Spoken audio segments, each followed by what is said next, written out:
আজকে আপনাদের সামনে নিয়ে চলে এসেছি পেঁপে আনারসের চাটনি। এই জন্য আমাদেরকে একটা পেঁপে লাগবে। পেঁপেটা একদম পরিষ্কার করে ছিলতে হবে, কোনো যেন সবুজ দাগ না থাকে। তাহলে সবুজ খোসা থাকলে কিন্তু পেঁপে তেতো তেতো লাগবে। তারপরে সামনের কিছু বীজগুলো ছাড়িয়ে নিয়ে পেঁপেটা একদম ফ্রেশভাবে কেটে নেবো। দেখতেই পাচ্ছেন কিভাবে কেটে নিচ্ছি।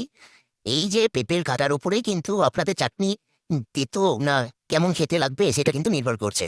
এবার একটি গ্রেটার মেশিন নিয়ে পেঁপেগুলোকে জিরি জিরি করে ঘষতে আরম্ভ করলাম, মিহি মিহি করে, মানে চপিং করতে আরম্ভ করলাম।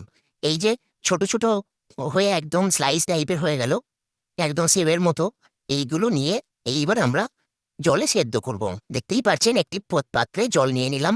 জলটিতে একটু লবণ দিয়ে দিলাম যেন পেঁপেগুলো ভালোভাবে সেদ্ধ হয় এবং লবণটিও ঢোকে। পেঁপেগুলো ওই জলের উপরে হালকা করে চিপে ঝরিয়ে নিলাম যেন কষটা না আসে। এইবার পেঁপেগুলো সিদ্ধ করতে দিয়ে দিলাম। এই দেখতে পাচ্ছেন একটু ঢাকনা ঢাকা দিয়ে পেঁপেগুলো সিদ্ধ হতে শুরু করে দিল। একটু 5 মিনিট থাকার পরই পেঁপেগুলো জাস্ট আধ হওয়া যখন হয়ে এলো, তখন এইবার পেঁপেগুলোকে নামিয়ে জল ঝরিয়ে নেব।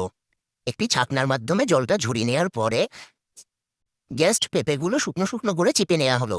চিপে নিয়ে একটি কড়াইয়ে হালকা তেল দিয়ে কিছু কাজু কিশমিশ এগুলো দিয়ে দেওয়া হলো। কাজু কিশমিশ দেখে কেউ কিন্তু আপনি আর খারাপ ভাববেন না। আমার বন্ধু একটু কি পোস্ট টাইপের, আমার বন্ধুর বাড়িতেই করেছিলাম। ও বাড়ির জন্য করে তো, বলে বেশি কাজু কিশমিশ খাওয়া ভালো না। যাই হোক, ঘরোয়া রান্না। এই যে এইবার একটি পাত্রে আবার জল আর চিনি দিয়ে সেরা বানিয়ে হালকা একটু লবণ দিয়ে দেওয়া হলো। এইবার কিছু আনারস ছিল বাড়িতে।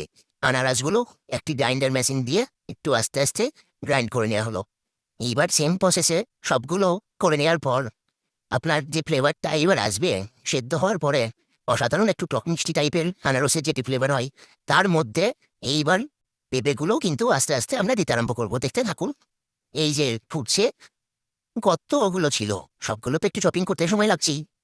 তারপর এইগুলো হওয়ার পর এই দেখেন শুকনো পেঁপে সিদ্ধ যেটা ছিল সেটি এই পাত্রে আবার কিন্তু দিতে আরম্ভ করলাম।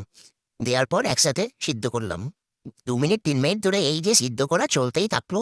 এইবার আমি এখানে অল্প করে ওই যে ভেঙে রাখা কাজু কিশমিশ এইগুলো কিন্তু ছড়িয়ে দিলাম। ছড়িয়ে দিয়ে একসাথে সবগুলোকে আরেকটু 1 মিনিটের জন্য সিদ্ধ হয়ে যাওয়ার পরে পরেই দেখুন একটু যেই রসটা সেরাটা কমতে আরম্ভ করলো। এইবার আমরা লেবু এই এমন করে চিপলাম যেন আর কিচ্ছু যেন না থাকে লেবুর ভেতরে। এখন যা লেবুর দাম, এক পিসের দাম 5 টাকা ইন্ডিয়ান মানিতে। তো যাই হোক, বাংলাদেশের যারা আছে তাদের ওখানে কত দাম একটু কমেন্ট করে জানাবে। তো আবার হ্যাঁ, আবার 1 টাকা পিসও পাওয়া যায়, কিন্তু সেই সময় লেবুর দাম খুব বেশি ছিল। যাই হোক, এইবার ভালো করে আমরা এইটাকে সেদ্ধ করে মাখিয়ে লেবুর রস যেন সম্পূর্ণভাবে একটু মিশে যায়। এইবার জাস্ট টেস্টটা করলাম, দেখলাম একটু শুকনো শুকনো হওয়ার পর খুব সুন্দর একটা ফ্লেভার এসেছে, আর এত সুন্দর খেতে হয়েছিল না। ঘরোয়া উপায়ে করা, ঘরের জন্য খুব ভালোই খেতে লেগেছে।